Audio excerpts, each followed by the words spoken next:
Assalamualaikum warahmatullahi wabarakatuh. Selamat pagi anak-anak. Bagaimana kabar kalian hari ini? Ibu harap kalian tetap dalam kondisi sehat dan tentunya semangat mengikuti pembelajaran hari ini. Sebelum kita belajar bersama, ayo kita awali terlebih dahulu dengan berdoa. Berdoa mulai.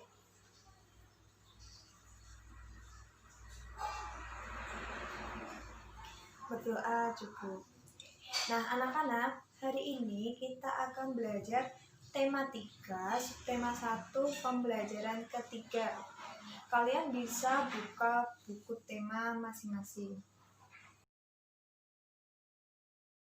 Lingkungan yang hijau berpengaruh terhadap kesehatan manusia. Hal ini salah satunya karena manusia menghirup oksigen yang dihasilkan oleh tumbuhan. Ayo kita bermain sambil berolahraga di lingkungan segar. Permainan ini adalah permainan bola zigzag. Perlengkapan yang kita butuhkan yaitu 2 bola kecil. Nah, berikut ini merupakan aturan bermainnya. Yang pertama, kelas dibagi menjadi 2 kelompok, kelompok A dan B.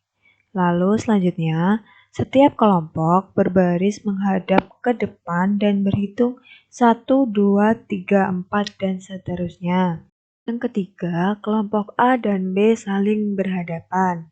Yang keempat, perhatikan siapa saja anggota kelompok di depanmu yang memiliki angka 1, 2, 3, dan seterusnya. Mereka adalah timmu. Nah, kalian bisa perhatikan gambar di bawah. Yang kelima, anggota nomor 1 melempar bola ke anggota di hadapannya yang bernomor 2. Nomor 2 harus menangkapnya dan melemparkannya ke anggota nomor 3 yang ada di hadapannya. Perhatikan gambar. Nah, di gambar itu kan ada angka ya anak-anak. 1, 2, 3, 4, 5, 6, 7, 8. Nah, di situ juga terdapat 2 warna. Ada warna merah dan warna hijau. Nah, yang warnanya sama itu merupakan anggota yang sekelompok.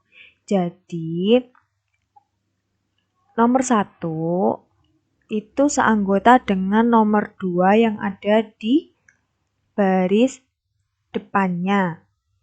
Nah, kalian bisa perhatikan gambar ya. Kelompok yang menyelesaikan lempar tangkap tanpa menjatuhkan bola adalah pemenangnya. Nah, anak-anak, selanjutnya bacalah keterangan di bawah ini dengan seksama. Yang pertama, akar. Akar adalah bagian tumbuhan yang umumnya berada di dalam tanah.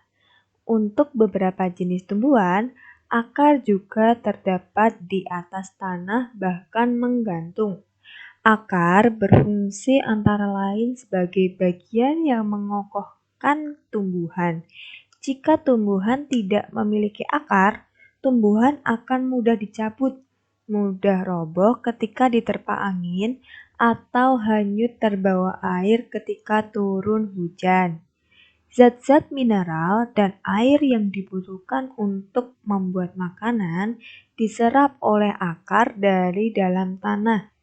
Namun, pada beberapa tumbuhan tertentu, akar tidak hanya berfungsi menyerap air dan mineral, tetapi juga berfungsi sebagai penyimpan cadangan makanan, misalnya pada beberapa tumbuhan umbi-umbian. Selanjutnya, bunga. Bunga merupakan bagian tumbuhan yang berfungsi sebagai alat perkembangbiakan tumbuhan biji. Selanjutnya, daun. Bagian tumbuhan yang berfungsi sebagai tempat berlangsungnya fotosintesis adalah daun. Daun banyak mengandung zat warna hijau yang disebut dengan klorofil. Daun terdiri atas tangkai daun dan helai daun. Selanjutnya adalah batang. Bagian tumbuhan yang berada di atas tanah adalah batang yang berfungsi sebagai tempat munculnya daun, bunga, dan buah. Batang juga berfungsi mengedarkan mineral dan air yang diserap akar, serta zat makanan hasil fotosintesis ke seluruh bagian tubuh tumbuhan. Bagian selanjutnya adalah buah. Buah merupakan bagian tumbuhan yang berfungsi melindungi biji serta cadangan makanan buat biji berkecambah. Contohnya, buah mangga dan buah apel. Buah terdiri atas daging buah dan biji. Nah, bagian yang kita makan itu biasanya adalah daging buah. Selanjutnya adalah biji. Biji merupakan hasil dari pembuahan yang terjadi akibat penyerbukan antara serbuk sari dan sel telur pada butik. Jika biji ditanam, akan tumbuh menjadi tumbuhan baru. Biji memiliki keping. Biji ada yang berkeping 1 dan ada yang berkeping 2. Biji berkeping 1 biasa disebut dengan monokotil dan biji yang berkeping 2 disebut dengan dikotil. Nah, anak-anak, tahukah kamu bahwa beberapa dari bagian tumbuhan tersebut berfungsi untuk membuat tumbuhan tersebut tetap lestari dan seimbang di alam? Nah, contoh bagian dari tumbuhan tersebut adalah biji. Biji merupakan cikal bakal bagi sebagian tumbuhan untuk terus bertahan sehingga terjaga kelestariannya. Nah, anak-anak, di sini Ibu memiliki bacaan. Setiap tumbuhan memiliki bagian-bagian yang bermanfaat bagi makhluk hidup lain. Di antara tumbuhan tersebut, ada yang memiliki bunga. Bunga-bunga di sekitar rumah Lani terlihat sangat subur dan beraneka warna. Lani sangat rajin merawat bunga-bunga tersebut. Ia menyiramnya setiap hari dan memberikan pupuk secara teratur.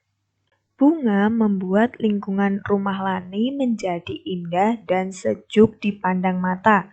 Beberapa jenis bunga menghasilkan wangi, sehingga membuat harum udara di lingkungan rumah Lani. Memelihara tumbuhan adalah bagian dari kegiatan menjaga keseimbangan dan pelestarian lingkungan.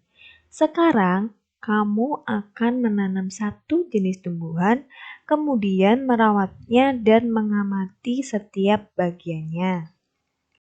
Ayo anak-anak, kita menanam tumbuhan dengan langkah berikut. Yang pertama, pilihlah satu macam biji yang bisa kamu tanam. Misalnya, tomat, kacang hijau, cabai, atau lainnya. Yang kedua, siapkan tanah dalam pot kecil, kaleng bekas, atau yang lainnya. Yang ketiga, silakan masukkan biji di tanah dalam pot kira-kira 3 cm. Selanjutnya, siram secukupnya. Lalu simpan tumbuhanmu di depan kelas. Nah, karena ini sedang pandemi, silakan kalian simpan tumbuhan kalian di sekitar rumah kalian. Siramlah tumbuhanmu setiap hari. Nah, anak-anak, hari ini tadi kita sudah belajar mengenai apa saja? Hari ini kita sudah belajar mengenai bagian dari tumbuh-tumbuhan dan fungsinya. Selain itu, kita juga sudah belajar untuk membuat pertanyaan. Nah, sebagai tindak lanjut dari pembelajaran hari ini, silahkan kalian kerjakan tugas berikut.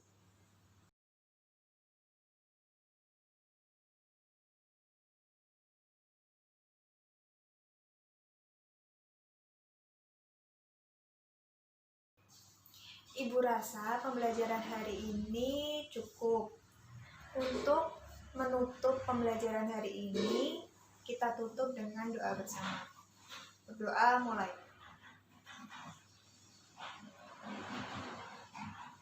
Berdoa cukup. Terima kasih Mohon maaf apabila ada banyak salah kata dari Ibu. Semoga ilmu yang Ibu berikan kepada kalian bermanfaat. Wassalamualaikum warahmatullahi wabarakatuh.